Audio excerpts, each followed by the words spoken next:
she's locking up, and there's one guy who's asleep in the corner on this chair, and she's noticing him, that he's very handsome. And like it says in the back of the book, that she's listening to a spicy romance book.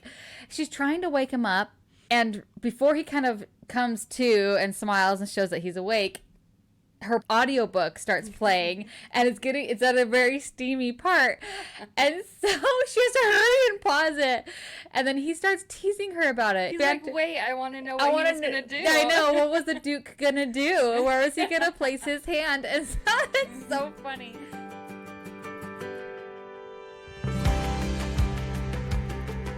Hello, you're listening to Worth the Read podcast. My name is Sarah. And I'm Shannon. We're sisters who love to read. So whether you're a hopeless romantic or a fantasy fanatic, you've come to the right place. We retell and review clean stories filled with high stakes, swooning moments, mysteries, plot twists, and oh, so much drama. But in the end, we only have one question to answer. Is this book worth the read? Listen to find out, and don't forget to subscribe. My youngest son said the other day. What? Because, I don't know, we were watching a video, and like a doll or something was getting a spa, like a facial. And so they had like all the gel or whatever on their face. And he's like, what is going on? I'm like, oh, they do that to like for the skin, makes the skin better and stuff. He goes, and he's like, yeah, and then you cut up a pickle and put it on your eyes. Oh. Started laughing. I was like, oh, no. But I mean, how else would he know? Like, kind of, but not really. Could you imagine? It could be a pickle. Pickles on your eyes, you'd smell like afterwards. Oh my gosh, vinegar in your eyeballs. Oh, I know. He's so cute. He's just the darndest thing. He does, and I need to capture it better. Like I need to savor it a little bit more, because I'm like, he's growing up, and then he won't say little baby things anymore. No, he has the cutest little raspy voice. He does. It's the cutest thing. We went for a walk recently, and I was like, oh my gosh, I miss this. I mean, it's been summer, and so my kids are home, and then like our whole schedules are completely different right now, and it's just hard. We can't do the normal stuff that we normally do, and I'm like, oh, I'm sad about that. But anyway, school's almost starting, and then things kind of get back to normal. But the most exciting thing happened recently here on Worth the Read podcast. We've had an author interview, and if you've listened to it, you'll know just how amazing she is. That was the episode right before this one. The author of The Do-Over and The Fake Out was nice enough to come and be interviewed on our podcast. Oh my gosh. I just love her so much, because first off, she reached out to us a long time ago, because we did The Do-Over on the podcast, and she was so nice, so funny. And then just through the conversation, I was like, do you want to come on and do an interview? And she said yes. I'm like, oh my gosh, who are we? And the first advanced reader copy that I've ever had was The Fake Out. And I feel so honored and so lucky that I even got to get an advanced reader copy, but of The Fake Out, because it's so good. And that's the book we're reviewing today. It felt very special. I know. I was like, do you want an early copy? And we're like, that's a thing? For us mere peasants? Okay. I know. It's just so good. I loved it from the very... And you know what? After reviewing it again for this review, I realized, like, as I'm going through it, I'm like, man, the story, like, just gets better as you go through it. Like... Not that it's not good at the beginning or anything like that at all. Like, it's so good from the beginning, but like as just throughout the whole thing, it just gets better and better. I don't even know how else to explain it, because the story is so great from the beginning.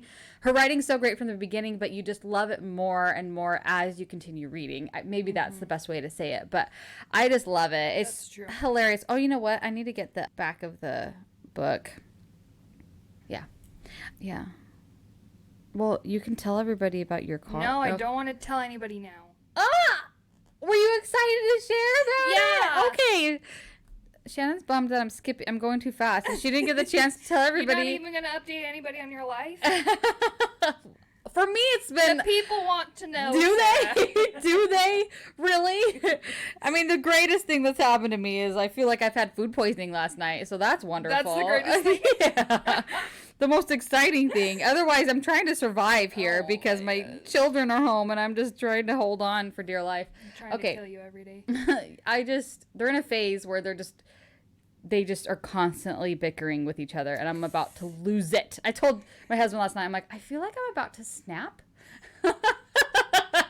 He's like, snap? I'm like, yeah, Pretty sure I passed it, though, actually. He's like the sweetest voice. Like, hey, honey, I think I'm snapping right now. I'm terrified. That would be so scary. I come up close and I whisper, I think I'm snapping right now. Daniel would be like, oh my God. He's like, who are you? No, but tell everybody the exciting news. I bought a van. And Okay, I'm going to convert explain the it. kind of van. It's a camper A creeper van. A creeper van. No windows. I mean, it really does look like it. It's just completely white right now. It's really boring. But there is windows. Yeah, there's a lot of windows, actually. Yeah, so it's not a creeper van. No. Anyways, I'm going to do a van conversion for it so I can go camping and, like, not live in it because I don't want to live in it, but, like, go on extended trips and stuff. And I'm so excited. So there might come a time in the future when I'm going to be, like, off somewhere in nature and I'm going to be recording the podcast while you're, like, here. Here by myself. It's going to be sad. But it would be cool. For you. Yeah. No, unless you come and then we're, like, in nature doing it. That would be really cool, too. Yeah. I know. I'm excited for you. And you're going to remodel it, so it's going to look so cute. Yeah, and her husband's helping me because he's really handy with tools and woodworking. Yeah. So... Yeah. And I'm very excited. I have so many plans. A whole Pinterest board. I know. She was showing me all the pictures. It's going to be so cute. I'm excited. I'm very excited. Anyways, that's my news. That's my news. Your news, yes. Well, that's cool. I know. I'm really excited for you. That's going to be awesome. All right. So the book today that we're doing is The Fake Out, an utterly hilarious and totally heartwarming romantic comedy. I love that that's in the title. It's utterly hilarious. I know. Because it is. Can you imagine if like said that and it wasn't? Oh yeah, that'd be really embarrassing. That would be embarrassing. Mm-hmm. And you know what I'm looking at here? Congratulations, Sharon! #1 new release in humorous fiction. That's impressive. That's so good on Amazon, impressive. guys. And I made sure that we left a review on Amazon and Goodreads. So if you read it, please leave reviews. They're everything for authors. Please leave reviews if you like the story. If you don't like the story, just keep it to yourself. Just keep it to yourself, you know? It'll find the people it needs to find, you know? And it is on Kindle Unlimited. Yes. Oh, is it? Really? It is. Oh, amazing. We love Kindle Unlimited. Yeah. And they're still getting, paid for it and stuff like that, so. Oh, it's so good. And it's funny because ever since I've read this, I've told everybody about it. I'm like, you got to read it. You got to read it. And our mom read it. She loves it. We were reading it at the same time. We were on a weekend trip, and we were like reading it, and so you'll see in the chapter headings are different pickup lines, like cheesy, cringy, some of them pickup lines for every chapter heading. And she was genius because she asked her followers to give her some pickup lines, and so they're credited in the book. But there's however many chapters there are. There's a lot of them. Yeah, I'm some of them are so funny. So funny. Me and my mom would be sitting there reading, and I'm like a couple chapters ahead of her. And so every time we got to one, we'd say it out loud, and we'd turn to my dad and be like, "Hey, Dad," and we'd say the little pickup line. It was like, wow. Yeah, they're good. Some of them are really funny. You gotta read it just for the pickup lines, I feel like, because and I think she did a good job because it's part of the theme. Like as part of the two relationship goes, he does cheesy pickup lines for her as a tease. Yeah. And so it's cute. And he has some good ones. Keeps it lighthearted the whole time. Keeps it lighthearted, yeah. Oh man. I just rereading this again. I'm like, oh, I love him. I love him so much. Okay, so I think it is very clean. The only thing I would say is there's a scene where they kiss and she doesn't have her shirt on, but she's wearing just a bra. But there's like a reason for it, and it's hilarious. So there's that disclaimer, but it's still so good. It's so good. It's so funny. You laugh like at every page. I'm telling you, like, I've never read a book this funny. That's true. That's a rom-com. Honestly, I don't think I have. Yeah. Like, there's some other really good ones where you'll laugh out loud, but this one where you're consistently laughing out loud or smiling the whole time, like... Yeah, it's really heavy on the calm part. Yeah. The rom-com. Yes. Mm-hmm. Okay, so I just had to give that out there. So yeah, okay, so here's the back of the book. I'm going to read this, and then we'll get to the spoiler section. I can't lock up the library until the guy asleep at his desk leaves. Thank the universe for audiobooks because I could be here all night. But I see his mouth twitch at the exact moment a steamy kiss takes place. My face burns when I realize my headphones aren't plugged in and my phone is at full volume. I love this scene. It's not every day you see a new face in my small hometown of two hearts, let alone one belonging to the annoyingly handsome all-star NFL player. But for some reason, Chris Stearns has decided that the library where I work is his go-to spot to hide from his mega fans, and unfortunately, winding me up is his new favorite sport. Being crowned world's sexiest man has done little to curb his confident charm, and when he somehow ropes me into his two-person book club, I can't help warming to his endless positivity. But when a photo of him stumbling out of a Las Vegas club with a woman in tow is leaked to the press, I can't help but question whether his good boy persona is just an act. And that far from the only answer I'm left searching for when Chris pops the question I've only ever heard in my favorite romance books, did he really just ask me to marry him? It's not the proposal I was expecting, but when my mom's medical bills piling up faster than I can pay them, and with the scandal threatening to ruin everything Chris has worked for, could an engagement be the perfect fake out for us both? Or is this a game we'll both lose? A totally uplifting and addictive friends to lovers romance full of laugh out loud moments, perfect for fans of Emily Henry, Sarah Adams, and Olivia Dade. Okay. So I didn't read the back of the book when I first read the advanced reader copy. I had no idea it was going to be a fake engagement.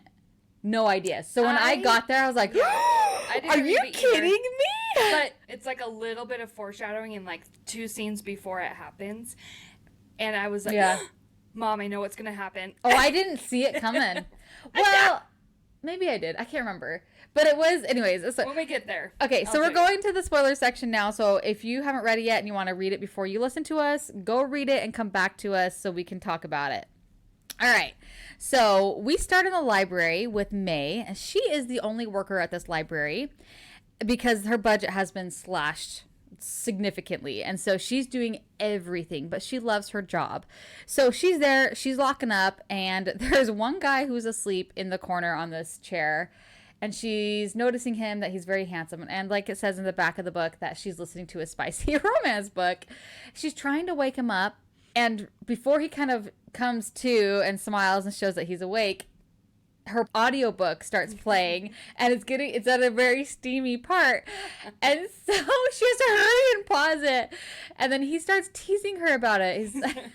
And so they're having this like, wait, I want to know what he was gonna do. I know, what was the Duke gonna do? Where was he gonna place his hand? And so it's so funny. So he's teasing her about it, and of course she's very snippy and like attitudey and fiery.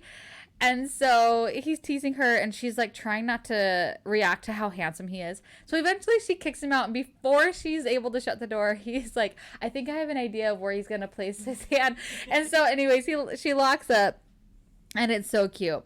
So then later she's shopping for groceries, and she's kind of in her head, and she's talking with this lady, and we learned that her mom has just recently had a stroke, and there's medical bills upon medical bills that are just stacking up. And she's trying to not stress her mom out because she wants her just to focus on recovering. And so she's had all of the bills sent to her library. And so she's trying to take care of all the bills, and her mom's just trying to recover. One thing is important to note is that their dad left them. He's a scumbag. And it's just her mom, herself, and then her sister Iris, who's like emo, black hair, like vintage rock star bands and stuff like that, and she is struggling with her grades right now, and she keeps coming home late past her curfew, so she's kind of getting in trouble. And she's like, okay, whatever. Iris is kind of ignoring it, she's like the rebellious. She's very rebellious. Generic rebellious child, teenage girl. Yes, but you learn to love her a lot more. I mean, she's like funny from the beginning too. They're both hilarious. But anyways, to cover expenses for these medical bills, May works a second job, and it's very different than the library job. She works at a place called Chickies, and it's kind of like Hooters, I imagine, in my head. And so she's just working there as a server. And her manager there, she's kind of going through this flashback where during the interview, he's like staring at her chest the whole time. And she's like, hello, eyes up here, dude. And we all know one like that. Do you? Oh, we don't? I'm so sorry. I guess not. We Oh, no one. But, like, we've all encountered that. If you have big boobs, you know what that's like. It's true, your big boobs. It's a whole different world, I don't guys. have people like that, my friends. Let's just be really clear. We were talking about I was like, Sharon, we need to have a big boob boutique and come up with clothes that are specific for ladies with big boobs. Yeah. Because it doesn't mean that you're like a heavier lady necessarily. It just means that you have big boobs. And so clothes fit you differently, and it's been my life struggle. As soon as these ladies came in, like trying to find clothes that look good and flattering on me is so difficult, and still is a challenge today. I know, because usually it's like you have to go up a size or two just to fit the girls, and but then your sleeves are crazy big, long, and then everywhere else is all baggy, and then sometimes that's not the look you're going for, and usually not. It's such a struggle, guys.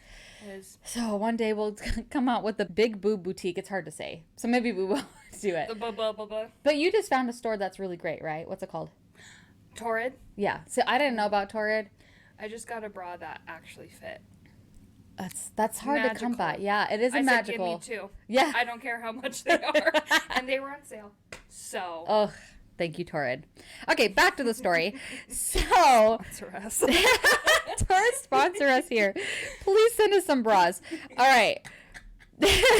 So May's a little curvier, right? Like we learned, it's not explicitly like really stated at the beginning. It's not really a big deal at all, but it is mentioned throughout. Like mid-size. Yeah.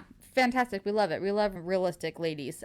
So she's at her job. It's funny because guys will hit on them and they're usually drinking and stuff like that. And she just does not put up with it. But it gets her in trouble with the manager. And so she has an attitude. But she's like, she tries to rein it in because she needs the money to pay off the medical bills. And I just feel bad. You see how exhausted she is because she's going from one exhausting job to another exhausting job. And it's just, she's barely getting any sleep and she's trying to do it all. And plus the stresses of her mom and like taking care of her sister and everything. So she has a stressful life. So the next day she's at her cafe with her friend Allie, who I love. She's a major prankster. Like she just does pranks all the time. Allie just comes in and starts talking about this new Chris Stearns who's in town and just going off about like all the things she's read about him and how he's on a magazine cover and she's like talking about how sexy he is and everything. And then a male voice interrupts them. He's like, yeah, I'm holding a puppy. And then they turn around and it's Chris Stearns there at the cafe. It's so funny. He's a football player and he donates to charity and he visits kids in hospitals and he's an amazing guy, like almost too good to be true. Yeah. And so while he's having a conversation, he kind of interrupts and the three of them have a conversation.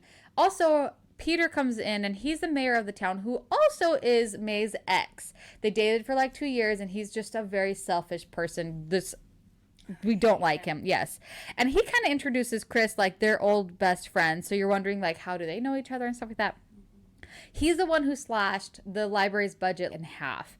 And so she had to let her assistant go and she's running everything on her own. So not only is he the ex, but he slashed her budget in half, making everything difficult for her. She's not getting paid as much. She's working overtime. Anyways, we hate Peter, okay? In this conversation... after Peter leaves, Chris is talking with May and he's like, okay, so about our book club. And she's like, what are you talking about? And he goes, yeah, we're going to have a 2-person book club. Do you want to do cowboys or pirates? And she's like, I'm not doing a book club. Typically says like romance books. When he's asking her if he wants to do cowboys or pirates, he's like, you know what, never mind, I'm going to surprise you. And she's like, whatever. And she just kind of marks it off in her head. So we're now at the library scene. We're going to skip kind of a lot because there are a lot of layers in the story that are so good you need to read it to really get it. But it would make the podcast way too long. So I am going to skip a couple themes here. But I'm going to jump forward to when she's at the library and she's gotten some of the bills there. And then it's reading time, and there's a lot of kids that come in for reading time, and she does this cute little, sing time. I don't know if you guys have ever done. Have you ever gone to the library? Have I taken you with me? It's really cute, and I'm really grateful that they do that because it's fun. They do little singing time. They sometimes have puppets and stuff. So she's doing the same kind of thing. She's singing and stuff like that. And then she sees Chris comes in. And he has a big smile on his face. He loves what he's seeing. And he pulls up one of the kid chairs and sits in it. And his knees are really high because he's really low to the ground. And he starts singing with them and stuff like that. It's so cute. And all the moms that are there start looking trying to do their hair, trying to look really pretty because of course he's so handsome. And by this point everybody knows that he's there because it's a small town. And there's a kid who she goes to the next one and she didn't have any more puppets for the kids. And there's one kid who didn't get a little puppet to sing for the next song. And she's like, well, I want one. And so May's like, well, why don't you come up here and you can help me turn the pages, trying to like help her feel included. And then she goes, I don't want to turn the pages. And she like starts crying. And the mom that brought the child is dead asleep because she has like a newborn. And so she's like, oh shoot, what am I going to do? Well, Chris is like, it's okay. I didn't get a puppet either. You can come sit next to me. I'm really sad about it. I'm really sad about it too. Come sit with me. And I was like, oh, I love him. Oh, wow. So good with kids. And that was such a good thing to say. So she goes and sits next with him and they sing the song. And she's, by the end, is like leaning all over him because she just like loves him, you know. And so they're singing and they go through with it. And then after everybody leaves, one kid is like asking her questions. And Peter comes barging in and is like, what is this? And she finds him for a book that's been like 2 years or however 5 years. It's been like a long time. 5 years. And so she calculated per day. And he goes, what the heck is this, like $200 and something for a fine? And it's she's like, oh yeah, is it for the Dummy's Guide to Manscaping? And so she outwardly says this, and the little kid that's there is like, what is manscaping? She goes, ask your mom. And like is teasing him and stuff like that. And Chris is overhearing this. And so eventually she gets Peter to leave. And she's trying to make money, right? She goes, well, she's like, I forgive everybody's late fees. But Peter's, no. Yeah. And so she sent him a bill. Anyways, Chris has brought her a gift. And so she opens it. And it's a book for their book club called The Pirate's Booty. And it's a romance book. And it's so funny. And I'm going to read this because it's so cute. And I just love Chris and everything that he says, pretty much. So, Pirate's Booty. This is what she says. Why in the world would you want to start a book club? I leaned closer to whisper. A romance book club, no less, with a person you hardly know. A frown tugged at his mouth. Well, I like to read and I like you. You don't even know me, I rolled my eyes. I could have the bodies of the last 3 people who asked me to be in a book club buried in the backyard. One side of his mouth kicked up in amusement. Do you? Would I tell you if I did? No, because we aren't friends, especially not friends who share where the bodies are buried. It's so funny. So anyways, he convinces her to do a book club, and he bought the book and gave it to her for the book club. I'm like, the perfect pickup strategy for any guys who want to know, like, start a book club with your girl. Yeah, and buy her books. Are you kidding me? Wow. Jeez. Okay. So anyways, in that conversation, he gets her number. And during that conversation, when he gets her number, she's like, was that a pickup line? And he goes, oh, no. You'll know when I use a pickup line. And so it's funny because he does use it later. It's so funny. Wait, is this the point he puts his phone number into her phone? Yeah, he takes her phone and he puts his phone number in there, and then she just ignores it. And you don't know until later that he put his name as Dreamboat in her phone. I love it. And so later, the first thing he texts her is a pickup line, and it's fantastic. We'll talk about that later. But so fast forwarding, she's at home and Iris is talking to her, and she wants to invite her dad to her graduation, but he's not returning any of her phone calls, which of course is like him because he's a terrible person. Yeah, he's a con man. Her mom asks May to give her dad a call because she thinks that he might answer if she gives him a call. And she doesn't really want to. Oh, I gotta read this. This one's really good. So she doesn't really want to call him because she knows how terrible he is, and he's not worth like getting into Iris's life. But Iris never really knew him. And so she's kind of trying to protect Iris a little bit. So then later that night, Dreamboat texts her and says, did you fall from heaven? Because I think you're an angel. And then she responds, were you born on a highway? I hear that's where most accidents happen. And then he says, you are savage. And she replies, thank you. And he says, we're still having book club meeting tomorrow at lunch, right? And she goes, and then he says, I'm on chapter 10 and I have questions. So he's like literally reading the book, and it's the cutest thing. I know. I love that he's so into it. And I read that quote from the author, posted it on her Instagram, I think. Yeah. And I was already dying just from that line. Just from that. You're born on a highway. I swear. Ooh, I like this next one. Okay, so next scene is we're going to jump forward to the actual book club. So he comes to the library at lunch. She closes down the library for lunchtime, and they go into the back room where it's a copy room and a multi-purpose room kind of thing. Mm-hmm. But anyways, so he The library, I'm going to read this. It says, the library door burst open and Chris Dreamboat Stearns was suddenly standing in front of me. He was very sweaty. That should be very unattractive. It was not. Neither was the fact he was wearing one of those shirts with the sleeves cut off at the shoulders that looked stupid on mortal men. On him, it highlighted the muscles in his arms. There were a lot of them, and I noticed. I promised to have a long introspective discussion with myself about this later. Because she was like noticing all of his muscles, and she's like getting attracted to him, and like she's trying not to feel all those feelings. Oh my gosh. So it's so cute because he actually takes notes for their book club, and so they're sitting down and they're eating, and she's like checking them out and trying to focus. But he pulls out his book and it has a whole bunch of tabs and markings and stuff on it. But then he asks a question: do you think the character of the first mate is the author's commentary on the struggle of the everyday man in the early 19th century? I blinked twice. And can we talk about chapter 14? Doing the deed in a crow's nest sounds kind of uncomfortable. At the very least, there'd be a whole lot of splinters in places you do not want splinters. What are your thoughts? I loved the first part. I was like, what? I know. Like, he actually has these deep thoughts about this, like, smutty book that they're reading. It's so cute. Oh, my gosh. If a man were ever to say that to me. Oh, you'd probably fall in love, right? That's hilarious. Okay, so we're at Chickies. We're fast forwarding to Chickies, and she's working. And this lady's like, oh, yeah, this big wig is coming in tonight and blah, blah, blah. And so she's like, okay, luckily I'm not serving that table. I just do not have the energy or the mood to be on my best behavior for that or whatever. But later, as the waitress is taking care of them, she's like, here, help me carry all this food. There's a big table, you know. So she's helping carry all this food. And she sees it's Chris there. Chris Stearns is there, and he notices her, and she starts to panic. And in this kind of, like, she's trying to not make eye contact, but he's looking at her, so then they make eye contact, and she spills food all over who we find out is Chris's agent, and he's the one who picked the place, and he is throwing up a fit. It's like a $2,000 suit, and he's making a big scene about it, and Chris is like, it's fine, you're fine, it's an accident, she didn't mean to do it, we can, you know. And she's like, I promise I'll pay for the dry cleaning. He's like, I'm sure it's okay, no big deal. So Chris kind of smooths it over and he calms him down. And then later he comes up to her, she goes to the bathroom, try to get it together after that, and she comes out of the bathroom and Chris is there. So she pulls him into the supply closet and they have a conversation. I think she's like, don't tell anybody that I work here. She's like, I don't want to hear it from you. Don't say anything. And he's just like really amused. And he's like, where's your glasses? I kind of miss your glasses. I like your glasses. I think he was like, did he say like, can you wear that to a next book club? Yeah. And of course she's giving him a snarky reply. Mm-hmm. So anyways, she was so mortified at that. But he was fine. He was fine about it and everything like that. So then we're fast forward. She's sick at home.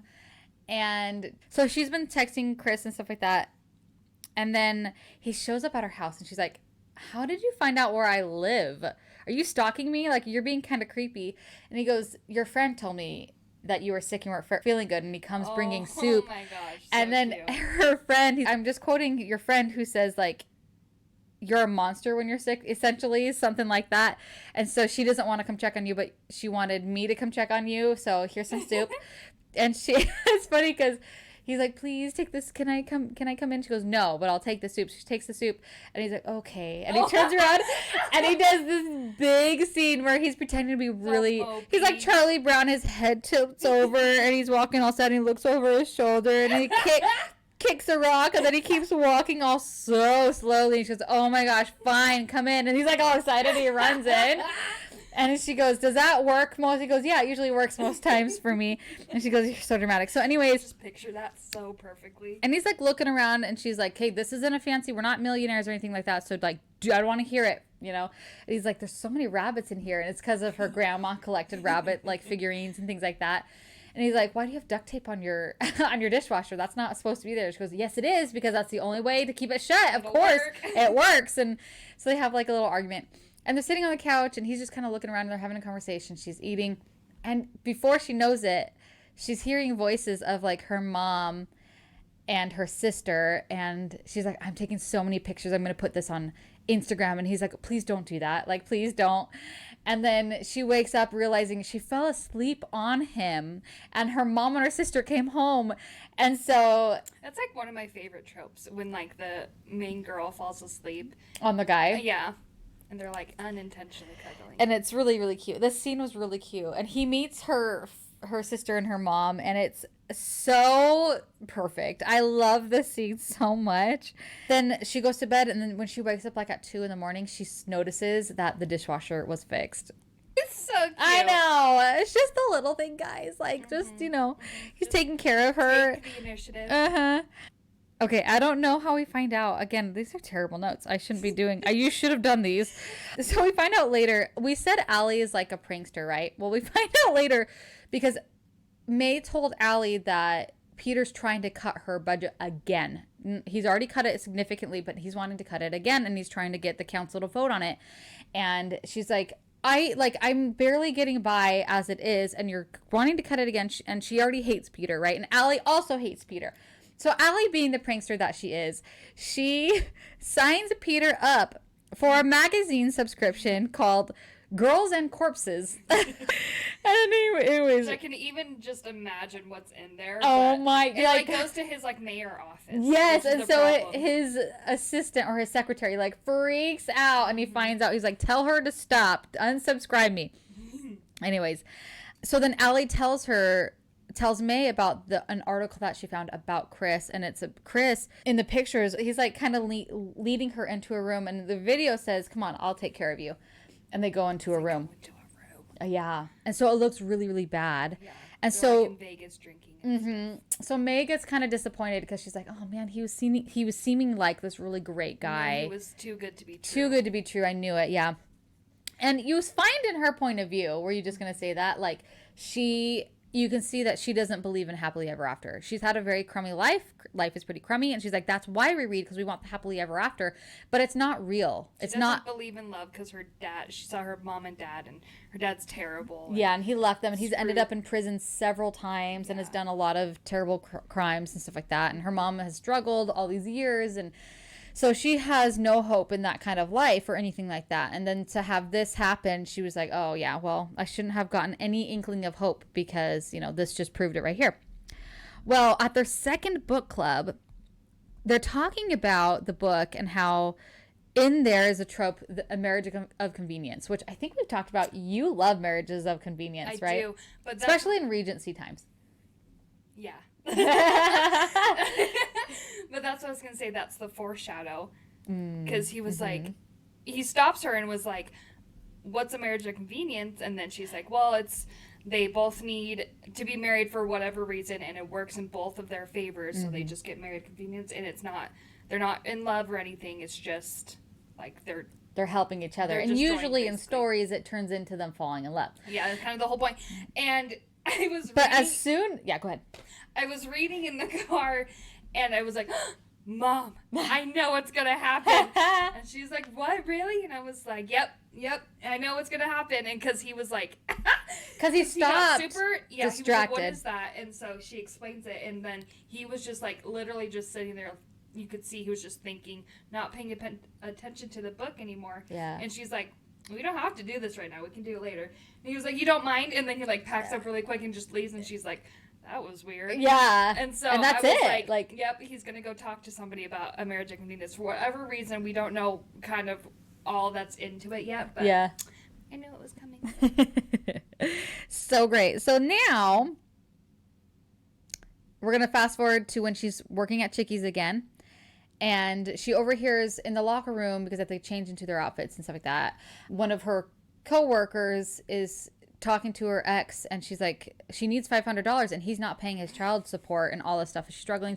I really wish I could help you. Like, she really genuinely wishes she could help her, but she can't because she has her own medical bills to worry about, her mom. So anyway, she's working, and then someone comes and tells her, hey, that guy who was here that night wants to talk to you. So she goes up to him, and she's like, well, I can't just stand here talking to you. I'll get in trouble, but let me serve you and stuff. So she's like working at the bar, and he's like, I want you to marry me. And she literally just runs away. She just runs away.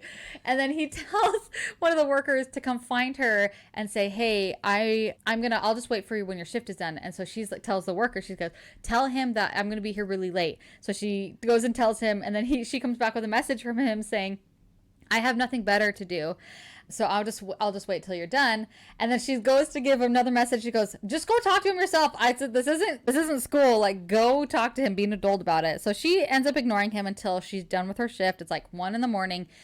And then she talks with him and she's like, I will listen to what you have to say if you give her a $500 tip, which is the amount of money that she needed. And he goes, really? And she's like, yeah, $500. He's like, $500? And she's like, yeah. He goes, okay.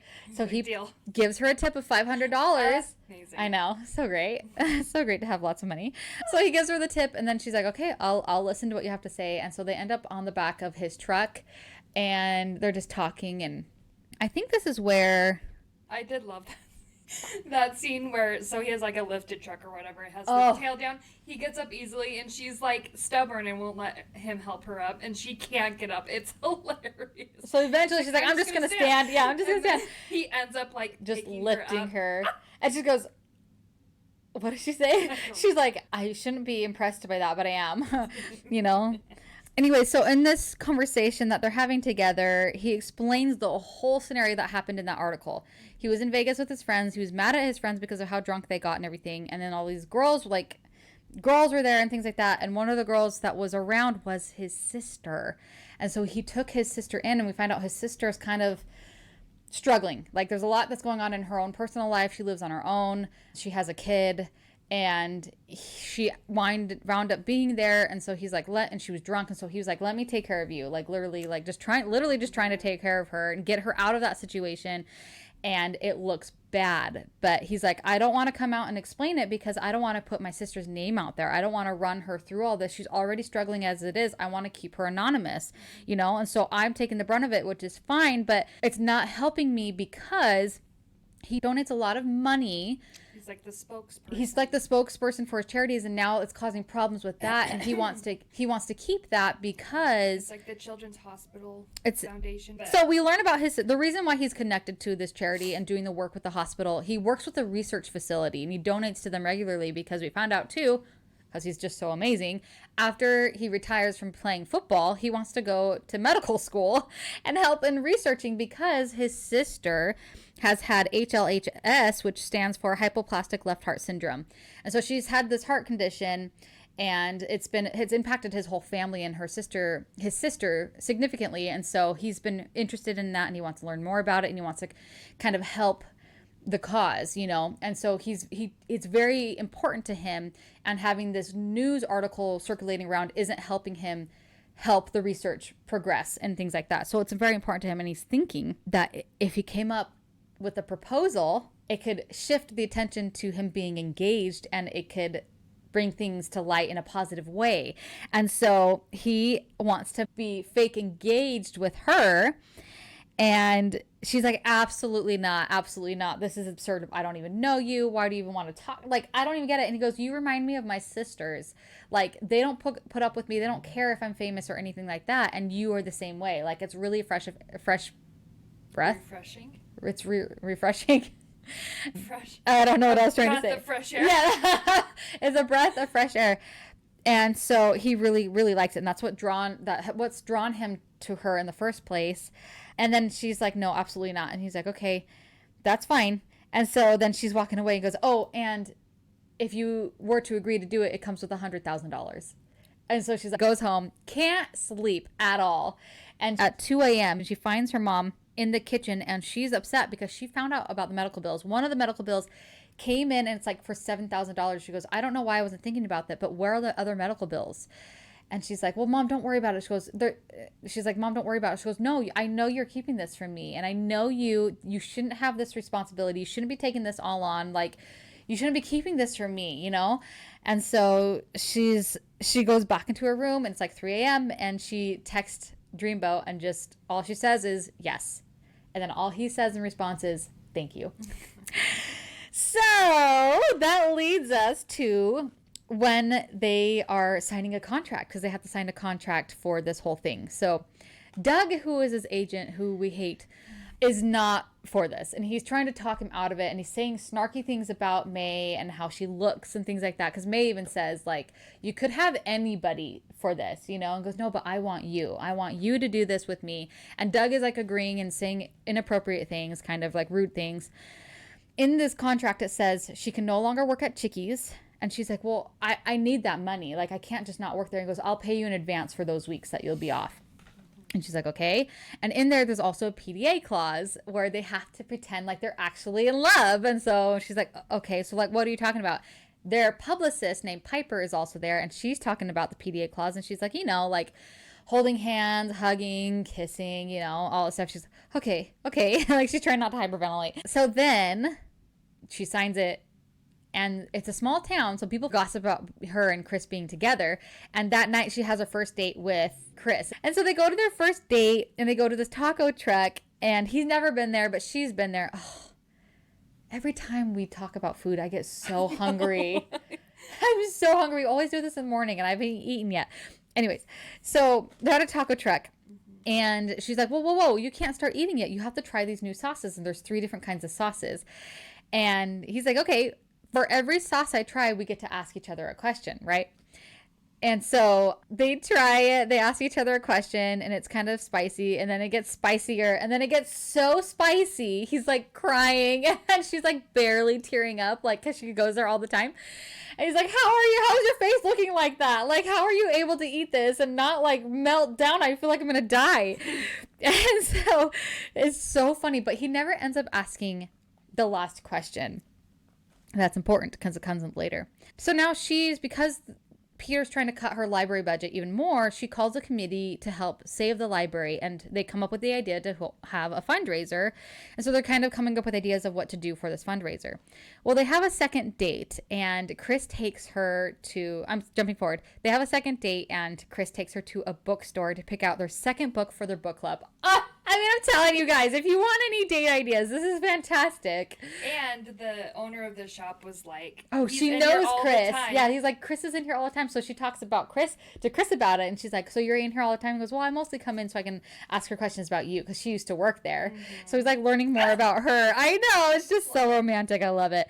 So while they're looking for books, they're like, you know, bantering back and forth, and she like trips and he catches her and they almost kiss because they're having a moment and they're looking in each other's eyes deeply. And freaking Peter pops up, stupid Peter. And he's like, hey, I solved your problem about the no assistance thing. And he found a kid who needs community hours or volunteer work. And so he's going to come in, and she's like, okay, well, what kind of kid is this? Like, are you sending me someone who's going to cause more trouble? And he's like, no. He's a great kid, really smart, blah, blah, blah. So I'm going to skip forward to when the boy appears. His name is Aiden at the library. And he's very, very smart, and he can fix computers, which is great because she doesn't really know anything about computers. And he doesn't... He's a sweet kid. Yeah, he doesn't dress or act like a troubled child. No. I would guess you would say. He's like... wears like professional clothing, like button downs and stuff, and she's like, what the heck did he do to need community hours? She's like, I'm so confused. You find out later too, and I didn't really put it in the notes, but you find out later that what he did was something that people deserved, but it was wrong, even though like there's people, he was going against people who were doing bad things, and he was trying to right the wrong, and he ended up getting trouble, and the judge didn't care either way, and so he has to do hours of work anyways. But it ends up being good. You'll find out later. All right. So Piper, Chris's publicist, tells them that an anonymous video is circulating around from a person who's like dressed up in black and their voice has changed and things like that. It says what happened in Vegas with the woman is someone who's very, very, very close with Chris. And Chris refuses to say who it is. And it's this anonymous person in this video is pretty much insinuating that it's someone who's like in a romantic relationship with Chris. And he's like, yeah, I'm not coming out. I'm not saying who my sister is. And so Piper's like, well, the positive thing is that we're getting a lot of great feedback and views about you dating May.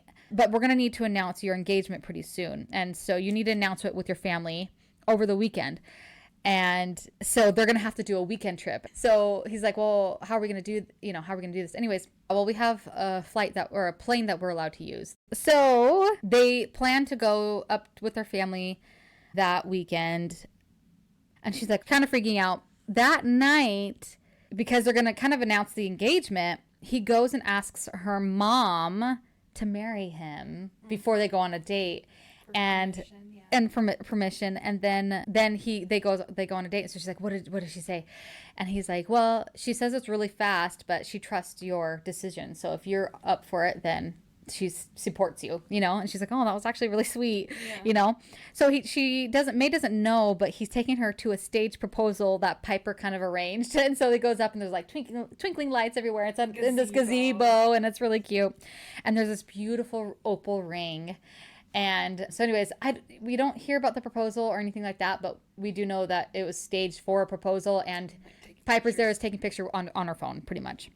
And it's cute. So then she comes back, and then her mom and Iris are there, and they're all talking about him and all stuff. And she has to pretend she's like, yeah, well, I love him, you know, so we're getting engaged, you know. So she's trying to I can just picture she's like the worst actor. I know, she's like, I'm trying really hard to be an actress, because she's so like straightforward and like honest and like doesn't put up with anybody's crap. So it's like it would be interesting to see how she acts in real life. But so anyway, so now everybody knows on her family that she's engaged, and that weekend they're flying to his parents' house, and she's really nervous.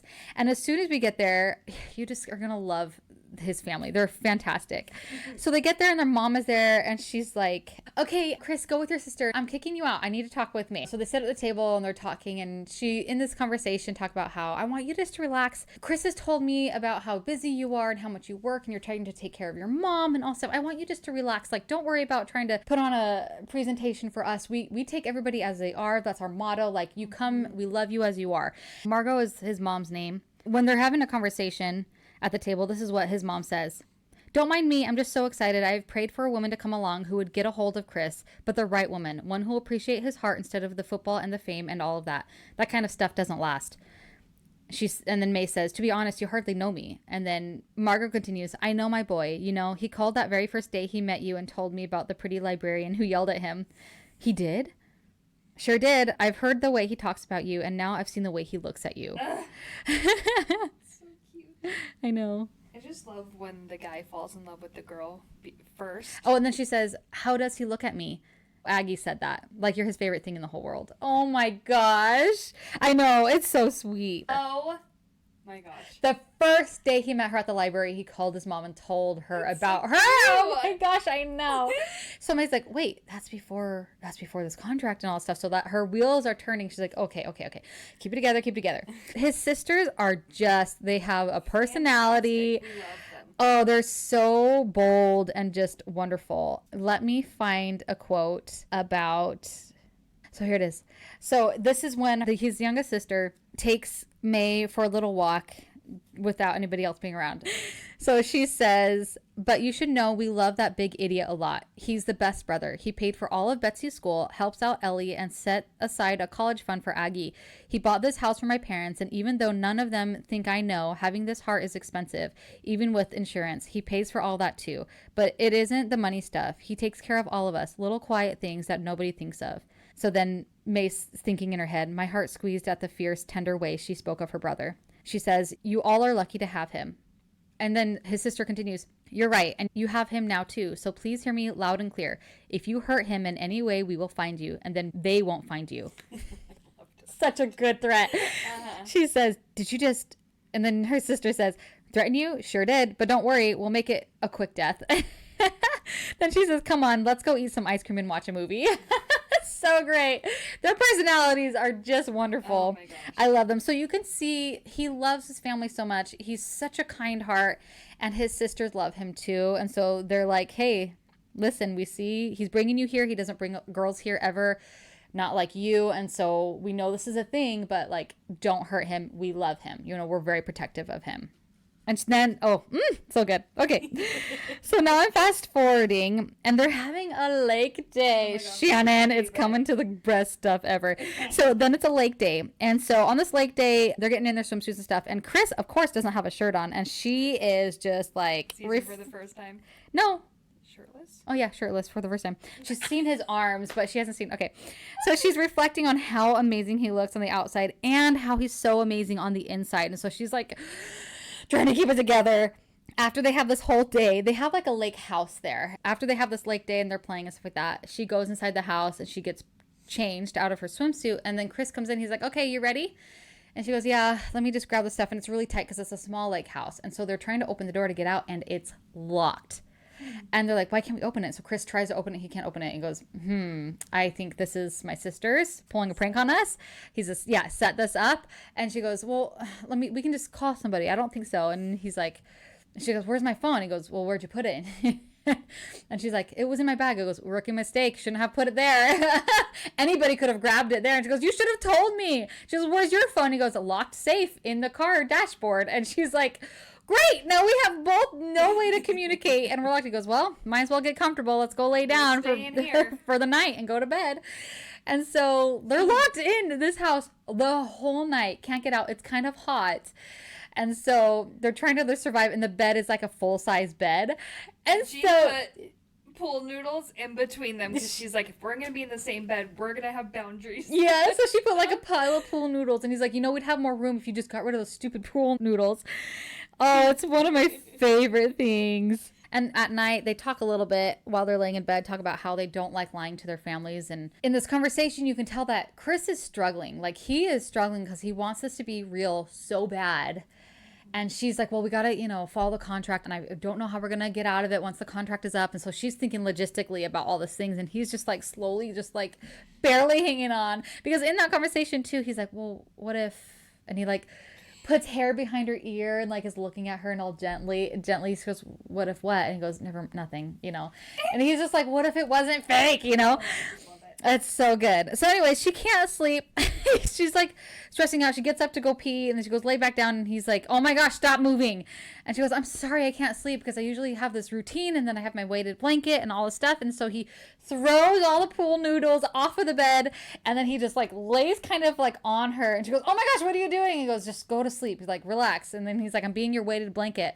And so eventually she does actually fall asleep. That works. Yeah. So she's able to knock out. Well, the next morning, the sisters come back in and they see them like knocked out and his arms like over her. And she goes, I was actually the best sleep I've had in months. And she's like sad that they were woken up about it. But gosh, I love when the sisters come wake him up. Oh my gosh. And he's like mad at them. Like, yeah, get out of here. And yeah, stuff. And, like, leave us alone. I'm trying to sleep. We don't see Chris mad very much. But like no. when they get interrupted. He was irritated. Yeah. Anyways, so then fast forwarding, Piper has this idea of them doing engagement photo shoot at Chris's house with the family. So she had all this stylist and people come in with like gowns and like doing their hair and makeup and stuff, and they got her all dolled up looking really, really pretty. And so then they do pictures and she can't see because she doesn't have her glasses, and the cameraman said she can't wear glasses, and Chris is like, where are your glasses? And she goes, oh, he says I can't have them. So he goes and talks to the cameraman and he's like, you can wear your glasses now. Tell the photographer is really snooty and like, yeah, didn't want her to have glasses on because it would reflect and stuff like that. Goes, no, but that's her, like that's her, she needs her glasses. So she's able to wear glasses, and I love this because he's like, we'll start with you, we'll take pictures of you, and he's like posing them, and she's trying not to be awkward about it, and the sisters and the mom and the family's watching, and as they're taking pictures and doing poses, they start rating their poses. So they get paper and they draw numbers on the papers and hold up different signs for the rating for the different poses. It's so funny. It's hilarious. That is one of my favorite. So then, yes, it is my favorite part of the book. It's another good one. There's so many good ones. Then the photographer says, okay, now I want you guys kissing. And so she's like, kind of freaking out. Oh, it's so good. Okay, I have it. So then they have their first kiss. And she says, before I could blink, his lips pressed against mine and he was done. It barely met the dictionary definition of a kiss. I was sad. Sad because that wasn't the kiss I wanted, and confused because I shouldn't want a kiss. And then mad because I was sad and confused. It's so funny. And then this is the second kiss because they're like, boo, rating him a negative. Like, they're like, that was the worst kiss ever. So the photographer says, can we have some quiet, please? The family's like making a ruckus and stuff. Can we have quiet, please? Would like you to try it again, but slower and with more passion. Chris says, I can do passionate. He lifted my head and gazed down at me. Something was happening behind his eyes, something different, something serious, and it was mesmerizing. He slid my glasses off, carefully folded them up, and slipped them into his shirt pocket. One of his hands slid around my waist and settled low on my back. He pulled me closer. My fingers curled onto the front of his shirt. Instead of speeding up, my heartbeat grew slow and lazy. With his other hand, Chris cupped my cheek. Try not to enjoy this, okay? As if, she said in response, and then it started out, and then they kiss, and it's so good. It's such a good kiss. As if. So it was a wonderful kiss. They both were feeling something, but they were awkward and didn't want to talk about it. They fly home, and on the drive, she says, okay, about the kiss. And then it's awkward, and she's trying to like figure out in the contract. She's like, okay, it was just nothing. It was part of the contract, part of the PDA. And he says, what if we didn't have to untangle? Because she's talking about how afterwards it'll be awkward to untangle this whole mess. And he's like, but what if we didn't have to untangle? And then she says in response, there can't be a what if. And then he's like, okay. So he's just kind of going with the flow because it's what she wants, but he obviously doesn't like it. The next scene, we're at the library, and Iris shows up, and she's like, what do you want me here for? And she goes, meet Aiden. Aiden, this is Iris. He's your new tutor, because she's failing one of her grades, and if she fails that class, she's not going to graduate. And so she's struggling with math, and Aiden's really smart and is going to tutor her, and she's like, ugh, fine, and goes along with it. Anyways, we're at the next book club, pretending like nothing ever happened, right? This whole weekend didn't happen. At the book club with Chris, they have this conversation where she says that love isn't real, it's just a fairy tale. Fast forwarding again, May is at the library. They're having another committee meeting for the silent auction they're going to do to fundraise money for the library. And Chris shows up and offers to just pay the money that they need. And she's like, no, we're not just doing your crazy amount donations. We're going to do this the legit way. And he's like, he smiles. He's like, okay, I won't pay you $100,000 because that's how much money that they need. And so then later, Iris is talking with May, and she's upset that her dad hasn't called. And she's at the library with May. She's meeting Aiden to do tutoring. And then later, after Iris leaves, Aiden asks May if Iris has a date to the prom. So they're starting to have their own little love story. And it's so cute because I think they're perfect for each other. So at my gosh. We didn't say this, but when Aiden first meets Iris is trying to be like mean and say something like snarky to him. Yeah. And he just whips back right so quick. Back. It shuts Iris up. Oh my gosh, it was perfect. It was so good. As soon as that happened, too. Yes. And you know what? In the author interview, she talks about how there's another book that's coming out, and I wonder if it's Iris and Aiden.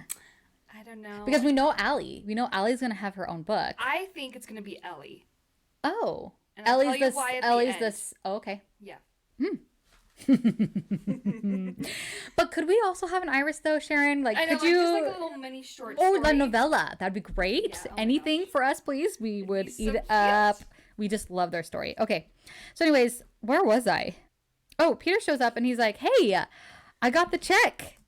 I guess your plan of dating a rich guy has worked out for you." And she's instantly offended. She's like, "Excuse me." And he keeps saying offensive things. So she like gets up on him and she's about to start swinging, really. And then Peter's like terrified and he leaves because he's saying really awful things to her. Yeah. But she finds out that Chris has written a check for $100,000 and 1 penny. Because she said, do not donate $100,000. And he smiles. He's like, okay, I will not donate $100,000. And he did $100,000 and 1 penny. So she's like, she went to Chris really mad. But she's mad about it. She is pissed because she told him not to, and he did it in a different way. Yeah, she's like, you don't need to solve my problem. And I do think because of what Peter said, it hit a oh, you're just using him, you know. And she wants to be able to, she is very independent and she needs to rely only on her and she needs to take care of herself only. Like, that's all she's done for so many years. She's like, I don't need a man. I don't need somebody to come and take care of me. Like, I can do this. And so it really pushes her buttons in the wrong way. And but so she's really stubborn, and that's kind of her her flaw, kind of. Yeah, it's her flaw for sure. Her weakness too. So she went to Chris and she's furious. Well, she finds Chris in the barn because he owns a barn on his property. And my favorite scene, she goes in there and it's a beautiful barn inside. And it's this like high classy like gym. It's like a converted barn. It's yes, not like a barn you're thinking. Right. So it's a converted barn and it's very fancy and it's his gym, his personal gym. And she goes in there and he is shirtless and he is working out and he's all sweaty. So I love this she's so mad at him and he's teasing her because he notices that she's getting distracted and flustered because of him without a shirt on. So he's teasing her and he's like, she's like, put a shirt on. Put a shirt on. He's like, no, I think it's bothering you. I think you like it and all this stuff. And then she goes, fine, if you won't put a shirt on, I'll take mine off. So she takes off her shirt and goes, okay, whoa, put your shirt back on. Please put your shirt back on. And she goes, no, you won't put your shirt back on. And he goes, no, okay, I'll put a shirt back on if you put a shirt back on. And she refuses. And so then he gets all close to her and they have this kiss that's incredible. It's so good. He like pushes her up against the barn wall. Then Piper comes in and she goes, oh, I'm sorry. And she like turns around and they're like awkward. They're both just like not even making eye contact or anything like that. And so May just ends up storming out. What do they discuss the $100,000? She does. And he's like, okay, fine. I'll take it back. I'll take back the check. So he does work out with Peter and he does takes back the check. Yeah. So, so her father actually calls and wants to meet up at Bluebell. And it's like a cafe or something like that. So he meets up with her and talks to her how he knows about the engagement and he wants to meet Chris. So of course he wasn't just meeting May to talk with her or talk about Iris or anything. He found out about Chris and his money and wanted to meet with May. So he is always coming up. He's like, I have an investment idea that a scheme that I think will help and all this stuff. And she goes, no, you are not meeting Chris. You are never going to talk to him. I am here because for some reason Iris wants you to be at her graduation, but you are a lousy piece of schmuck that like doesn't deserve Iris or me in your lives. Mm-hmm. But I'm doing this for her.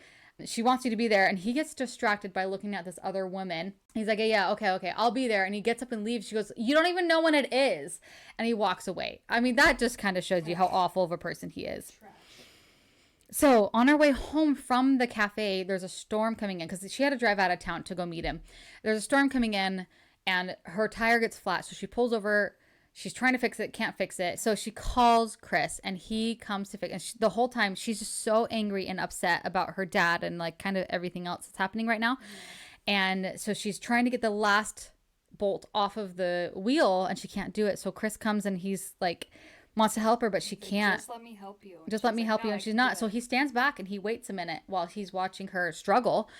And then she ends up falling into the mud. And so he like helps her up and goes, go sit in the truck. It's warm and you can like dry off. And she goes, that's going to get your truck dirty. He goes, I don't care. Go get in the truck. And she goes, no, I want to finish it. And he yells at her. He goes, get in the truck right now. And so she like stops and then she gets into the truck. And then after he gets in, he's like, okay, it's fixed. And he already had the heater blaring. He brought towels and he brought her a extra shirt. So considerate. And then so he like gives her the shirt and the shirt's drying off. And then she says, you yelled at me. And he's like, you needed to be yelled at. You can't be the boss all the time. She's like being stubborn. So eventually he just pulls her over into his lap and she just starts sobbing on his shoulder and he just like holds her there. It's such a cute moment. It is really, and it's so good because he's so smart because he gets it. He's like, I know, he understands her so thoroughly that he knows like when to push and when not to push and like, and he really just wants the best for her. So he's just the greatest. That was so cute. So we're at the library again and Iris comes running in and is so excited. She sees Aiden, kisses him on the lips, and he's like stunned. And she's like, thank you so much. She got a B+ in her math test, and it brought her grade up to a C-. She has one more test. She's like, if I do good on that one, then I can bring my whole grade up and I can graduate. And she's so excited. And then after she leaves, May's like, are you okay over there? And he goes, yeah, I just trying to process what happened. She did kiss me, right? So then Allie shows up later and she's kind of glum and she's like, what's going on? And she goes, well, I just don't want to tell you this, but I need to tell you. So this article has come out about Chris and how there's an anonymous source saying that they're not going to get married. It's kind of leaking the whole thing that it wasn't real, but they're not saying everything yet. So the audience, like the public, wouldn't know really what's going on, but definitely puts a wrench into their plans. And so she's talking about how she's mad about the stupid anonymous source that keeps coming up. And Aiden's like, well, I can help you find this anonymous source because he's really good with computers, right? And so he's like, don't worry, I'll do it. So anyways, that's the part where we find out what Aiden did to get the community hours. Yeah, he hacked the computer system and changed the grade of the basketball team because they were cheating on their testing and they were getting good grades. And he's like, this is wrong, but they need the good grades in order to play basketball. So he hacked the school system and changed the grades back. And he got in trouble for it, which is stupid. I'm team Aiden. Yeah, I agree. Shouldn't get treatment just because you're in sports. Yeah, well, I don't know what happened to them if they got in trouble too, but yeah, we don't know. Anyways, so at the library auction, they're setting things up and Allie's there to help. And they have this conversation and Allie says, I mean, I don't think I've ever seen anyone try to take care of you as much as he has, and you do not make it easy.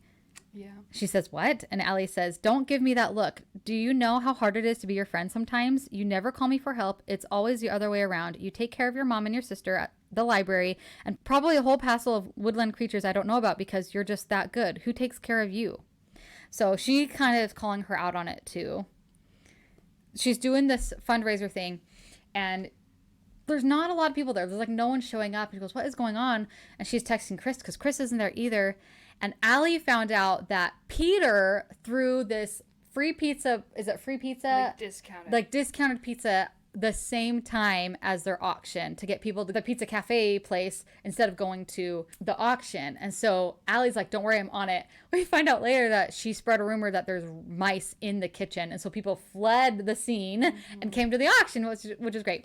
Also, Chris comes in bringing in 2 or 3 of his football friends. They all have their his teammates that are friends, and they all have their checkbooks, and they all are donating crazy amounts of money on like these ridiculous things, like a flower bouquet and like all the stuff. They're just paying money for it, which is so great. And she's like, well, how did you get them to? And he's like, well, they're my friends, and they owe me. Like every single one of them, they owe me. They were part of the video that got Chris in this whole situation in the first place, so they feel bad. Yes, they do. So they were willing to do it. All right, so after this auction, it's really great because they have set up a dance. And so everybody's invited to go to this dance. And Chris and May dance and they kiss and it's wonderful. And then I didn't talk about this. Like I said, I was cutting a lot of stuff out. But Chris's parents, she heard his parents, his father say it suits you to his mom. And she's like, oh, wait a second, because the way he said it and the way his dad looked at his mom, there's so much love in his eyes, and it just meant so much more than it suits you. And she knew Chris has been saying that this whole time. He's been saying that to her this whole time. It suits you. It suits you. And so she brings it up. She goes, so about that. And so this is what Chris says in this conversation. It's so good. He says, in all that time, Dad had never asked her out or even made, so he's talking about his parents. In all that time, Dad has never asked her out or even made a move on her. So Mom got fed up one day. She laid it into him, told him she was tired of never knowing where she stood with him, and she was done. But, and this is the important part, Dad looked right at her and said, I tell you, I love you all the time. I just don't say those words, but you suit me just fine. So in his own way, it suits you or you suit me means like I love you. And so he's saying that, and it's so cute because later on he says, he looks at her, he cups her May's face and he's like, you're freaking out. And she goes, I'm not freaking out. He's like, you're freaking out. And so it's just, I love it because he gets her and he's like, basically, I just said I love you, and he knows that she's spiraling out of control. And he says, it's okay, I'm patient. And she says, I don't need you to be patient because I'm not scared, I'm not freaking out, and everything is fine. You surprised me. Can I not be surprised when you said the thing you said? It's so cute. So right after this, and it's cute too because after he kisses her, it was like a really good kiss, and she's like, whoa. Oh my gosh. All right, but then of course, all good things must come to an end. Her dad shows up and they talk privately in the library. He shows up and he gives her a copy of their contract, of their engagement. Somehow he found out about the fake engagement. And he goes, don't worry, you can keep that copy. I have other copies that I can use. And, there's a lot of news outlets that will pay a lot of money for a copy of these contracts. And she's like, please don't do it. And he goes, well, maybe I can talk to Chris and maybe he can pay more than what the news outlets would pay to keep this under wraps. And she's like, oh, I know. And she's like, you would do that to your own daughter? He's like, a man's got to eat. Oh, he's the worst. So made me so mad when I was reading it. Yeah, I know, me too. And then Chris comes in, sees him, and he's like, what's going on? May's like, we got to talk. So she wants to cancel the contract. They're meeting with Piper to figure out what to do, okay? May offers to be the bad guy and to say that she's lying and that she tricked him. So they're going to try to twist it. She's like, make me the bad guy. I can be like, I tricked you into this whole thing, that it's not real and that you're let's keep you the good guy. And he's like, I don't want to do that to you. And he's like, you got to stop being the martyr. You're always trying to be the martyr for everybody. Stop. Mm-hmm. And then this is good. So then he says, your mother, your sister, Allie, and the library, it's all your responsibility, no one else. God forbid if you ask someone for help. I bet I'm just another check mark on your list, right? I grabbed a fistful of his shirt.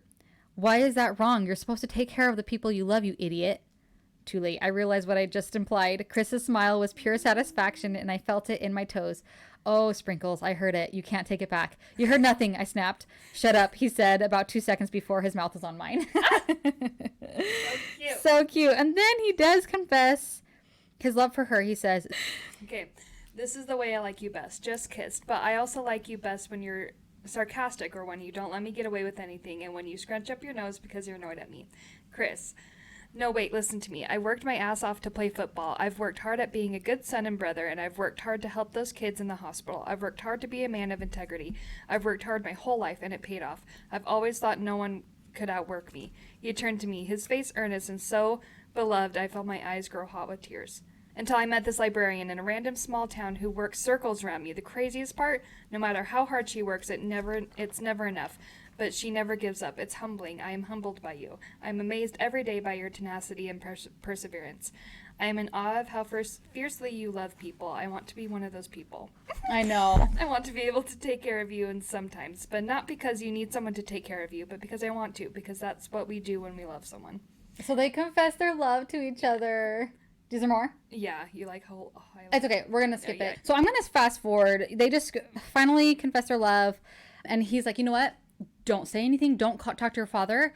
I'm going to take care of this. So Chris goes on to an interview on a big news station and he addresses the gossip about his sister. I mean, of course, he doesn't say it's his sister or anything like that. And he's like, this is not what you think it is. It's someone that I care for and I've cared for a really long time. And if you had any dignity, please drop it. Out of respect for this person, please stop.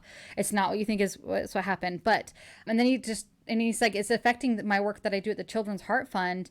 And I'm trying to make light of this bad situation that this gossip has caused. I created a fake engagement and it was a mistake. It's not something that we maybe should have done. And I don't want to be a bad example for my fans and things like that. But after all this, he does say, but my feelings are very, very real.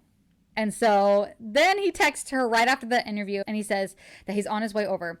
So she's kind of freaking out and her mom and sister are watching that interview and they're like, go get your man, And so she's like, okay, let's get ready. And he appears. And when he's there showing up, she's ready to talk to him. She gets a text message from her dad and she gasps loudly. And he's like, what's wrong? Her dad says, if you think that that's going to stop me, I know who that woman is. It's Eleanor Sanders, who is Chris's sister. And he has pictures. And Chris is like, oh my gosh. And she's like, well, let's pay it off and then we'll be over with it. I'll just pay him. He goes, no, because if you pay him, he'll just keep coming back for more. Mm-hmm. And then he says, well, fine. If my sister's name's going to come out, then that's what's going to have to, we're just going to have to do this. But I'd rather you stay by my side. I don't want to lose you over this. I would rather this all happen and just happen. But I don't want you to push me away to try to solve this problem. And she says, we need to break this off. And he's like, and they kind of go back and forth. And he's like, you know what? I've said all that I have to say. I'm not giving up. But when you figure it out, like that, this is real, I'll be waiting, is what he says. And then she says, what if I don't figure it out? And he says, you will. I have faith in you. I have faith in us. So cute. And then he also says, it's going to break my heart to walk away right now. So anyways, then she goes back inside and she sobs. So she tells her family everything. And her mom's like, call your dad right now. We're meeting with him. Love her mom for this. So her mom, after all these times, has kept evidence of all the crimes that her dad has done. And she pretty much approaches him and is like, burn all your evidence. Do not touch or approach or talk to or do anything relating to Chris or his family ever again. You do not come near me or my daughters ever again. If you want to talk to us, you send a postcard. Or all these crimes, because he's made like fake IDs and he stole people's mail to open up credit card accounts. Federal crimes. You'll be in prison. So if you want that, I will turn you in. And so that's it. That's the end of him. So I love that her mom kind of got her revenge in this moment and kind of finished it off. So I'm glad about that. Well, later on, she still hasn't talked to Chris because she broke it off and she's all sad and mopey and whatever and trying to pretend like everything's normal, but it's not. Iris calls at night and she's like, hey, can you pick me up? My car won't start. And it's like past curfew. And so she arrives at a steakhouse and she's like, why are we here at a steakhouse? And so she finds out Iris has been working this whole time. That's why she's been past curfew. She's had a job and she's like, why? She goes, well, I know you're taking care of mom and I know like I'm going to be going to college soon. Like I have to pitch in somehow. And like, you can't be doing all of this for everybody. And they have a wonderful conversation. I freaking love their conversation together. Oh my gosh. It's so good. Hang on. So this is near the end, and she's like, I'm not mad at you. I'm mad at Dad. And I'm mad that he ruined everything, that he's this pathetic person, and I can't even picture. I love what she says. I don't even know what he looks like. I can't even make a good voodoo doll of him. She's so angry, and she says, you know what makes me the most upset, though? You are happy. And then May says, I was pretending. And Iris says, you are not pretending. Maybe you started out pretending, but you loved him. You still love him, and he loved you. It was so obvious, even I could see it. So she kind of tells her that. Later we find out Aiden asked her to go to prom, so that's good. And then during the separation, Chris has paid all of May's mom's medical bills. They're all paid. And she's like, she's been texting him this whole time, but he's not responding. And so she's like, I'm going to pay you back for this, you know? So the city council comes together and they voted down the library budget cuts going through. So that's good. And so the town came and supported May. That was really good. She texted Chris and she's like, hey, guess what? They've supported it, went through really good. I just thought I just wanted to let you know. And again, he doesn't respond. That would be so hard. Like if you're in Chris's position. Oh, and I know. You're in love with the other person and they're texting He's just waiting for her to hopefully come to her senses and not be so stubborn. Yeah, he's like, I'm not giving in until you acknowledge the feelings. Mm-hmm. Which is, it needed to happen. It really did. Because really, she would have just brushed over it if he was responding. Right. And she needed to come to terms like, oh, it is real. I do love him. You know, it is what needed to happen. Yeah. She gets mail, and it's actually photos from the photo shoot that they had at her mother's house. And there's no sign. She doesn't know where it came from, but there's a sticky note on one of the pictures, and it says this one, and it's the picture of them right before they're about to kiss, like the real passionate kiss. And so she breaks down, and she's like, oh my gosh, I love him, you know.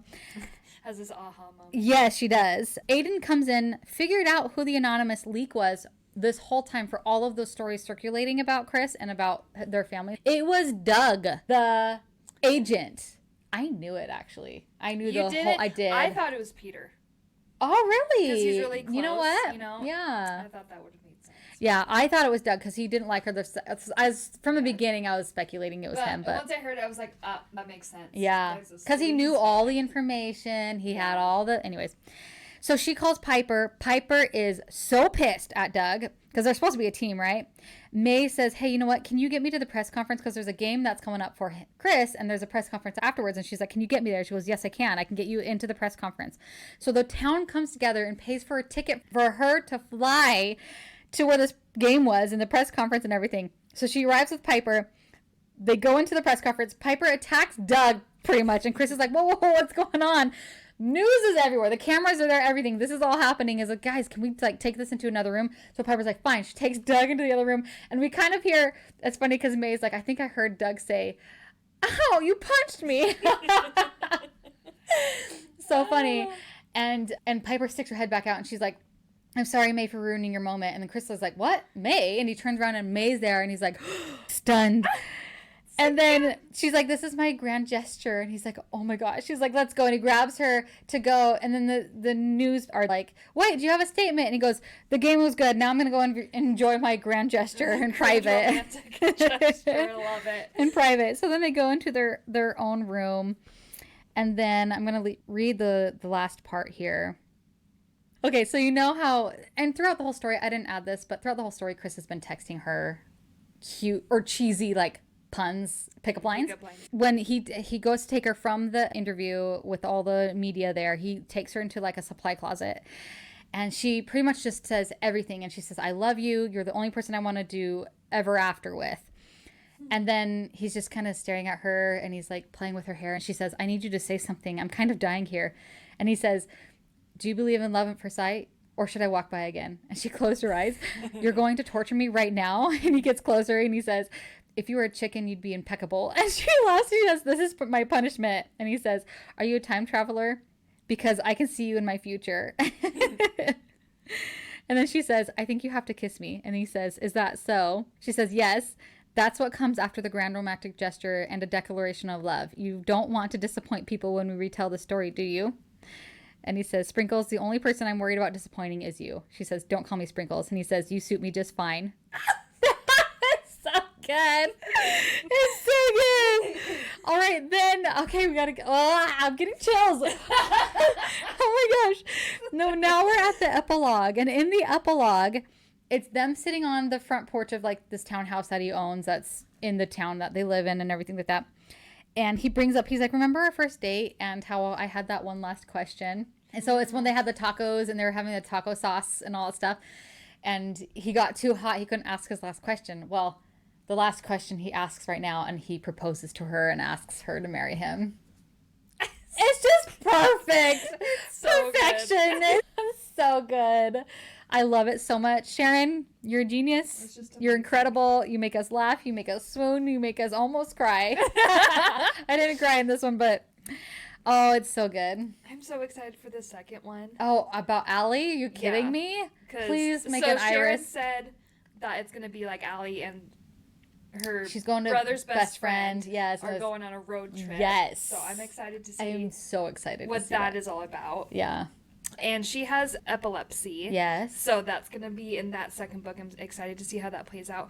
But the reason I think Ellie is going to be the third one Okay. is because she moves to the town. Yeah, at I the end skipped of the over book. that, but I know, yeah. that's what I'm explaining.